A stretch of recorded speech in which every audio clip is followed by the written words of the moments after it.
Magandang gabi sa inyo lahat. Ito ulit si Mike Paduan. Narito ulit tayo sa pinaka-latest weather analysis ng araw po ng Lunes hanggang Miyerkules, Mayo 23 hanggang 25, 2022.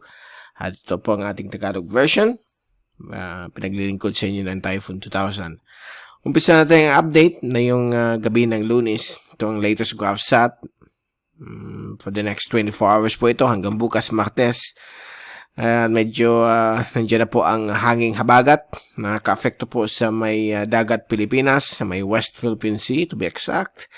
At apektado rin ng mga malalakas na pag-ulan, mga thunderstorms sa ang Spratly Islands, sa kung saan nandiyan po ang Pag-asa Island at Kalayaan Island Group. At nakaka-apekto din ang habagat sa kanluran bahagi po ng Ilocos Region, gayon din po ang Zambales.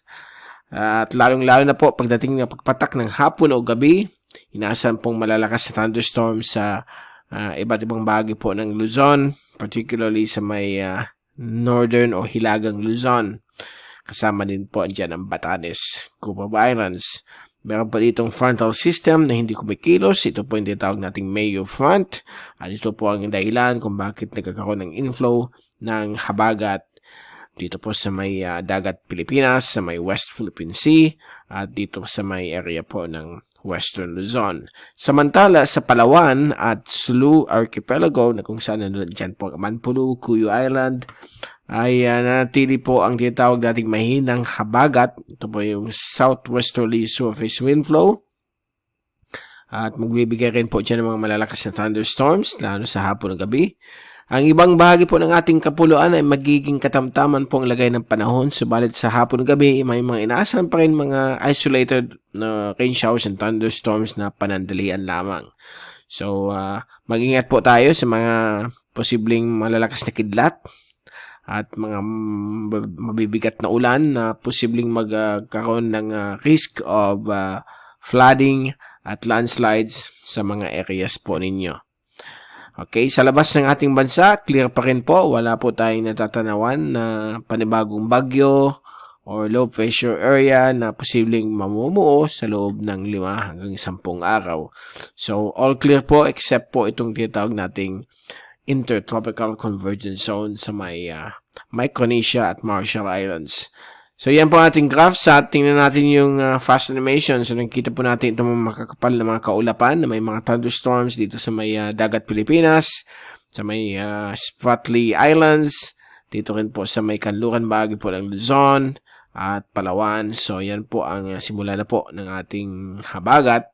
At sa zoom in satellite animation mula sa windy.com ay makikita po natin dito yung mga makakapal na kaulapan. At kung gagamitin natin infrared sa mga oras na ito, mga bandang alas 10 na po na yung gabi, ay meron pa rin pong mga natitirang mga thunderstorms sa may hilagang Luzon.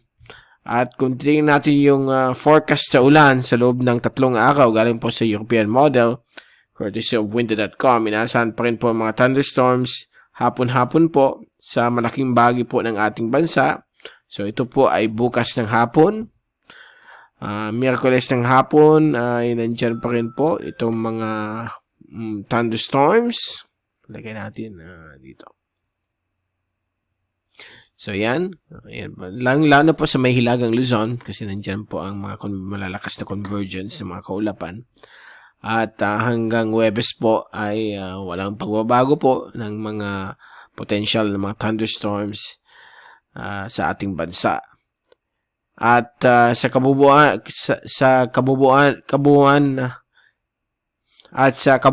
na ulan, ito po yung na ma-accumulate na ulan sa forecast sa loob ng 3 araw ay ang most of the rainfall ay matatagpuan po sa may hilagang Luzon at sa kanluran bahagi po nito, kasama po ang Ilocos Region.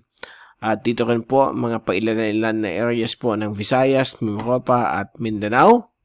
At pagdating naman po ng forecast sa hangin at pressure sa loob ng 3 araw hanggang Huwebes ng hapon o gabi, inaasahan pa rin po ang southwesterly at southerly winds o yung tinatawag nating mahinang habagat o habagat dito sa may area po ng West Philippine Sea. dito po ay makikita pa rin po natin. So, susunod na 3 araw, ganyan po ang same situation. Dito rin po sa may silangan bahagi po ng ating bansa, galing po sa east. Pagbatak ng Miyerkules ay magiging variable po ang hangin po dito sa may Visayas at Mindanao, while mahinang hangin mula sa timog silangan ang inaasahan. So hanggang Huwebes po, ito po ang magiging situation po sa ating panahon. Southeasterly at southerly winds sa may silangan bahagi po ng ating bansa, at sa kanluran bahagi ng ating bansa ay ang hangin po ay mula sa timog at timog kanluran. Okay? So, mag-create po ito ng mga lots of thunderstorms po sa hapon o gabi dahil sa pagsalubong po nitong dalawang hangin po na ito. So, yan po ang ating forecast sa wind. So, generally speaking, talagang nasa tag-ulan na po tayo. At bakit po napaaga ang mga tag-ulan? Ay dahil po sa prevailing La Nina. Ito po yung latest early May 2022 Climate Prediction Center ng NOAA. Ito po yung latest La Nina update. So, as of this time, ito po yung April, May, June. Okay, nasa 100% pa rin ang epekto po ng La Nina at moderate levels. But in the next few months hanggang July, ito po inaasahan pong bababa na po siya. Okay? At pagdating sa pinaka-bottom ng kanyang track, okay, itong graph, okay, excuse me, graph po ito.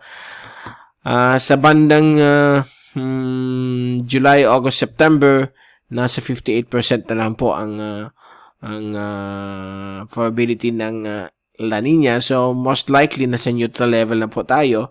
But, pagdating ng September hanggang November at up to February, ay inaasahan pong akit ulit ng bagya ang La Nina up to 60% level. So, most likely, ay magkakaroon po tayong hindi na kagaya ng nakaraang ilang buwan na nasa moderate levels, baka weak level po itong pangatlong taon na epekto ng La Nina. But again, inaasahan po rin po ang mga pag-ulan, mga na dala po nitong mga epekto ng La Nina dahil po pag may La Nina, above average po ang mga pag-ulan sa monthly basis, sa above average po ang monthly rainfall sa iba't ibang bahagi po ng ating bansa. Gayon din po sa ibang areas po ng Asia Pacific tulad ng Australia at New Zealand, including Indonesia. Okay? So, yan po. Diyan po natin tinatapos ang ating update na yung gabi po ng Lunes. At babalik doon tayo si Miyerkules upang bigay sa inyo yung pinakalitas sa ating panahon.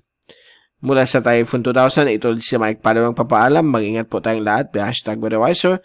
At maraming salamat po sa pagpunod niyo sa aking channel.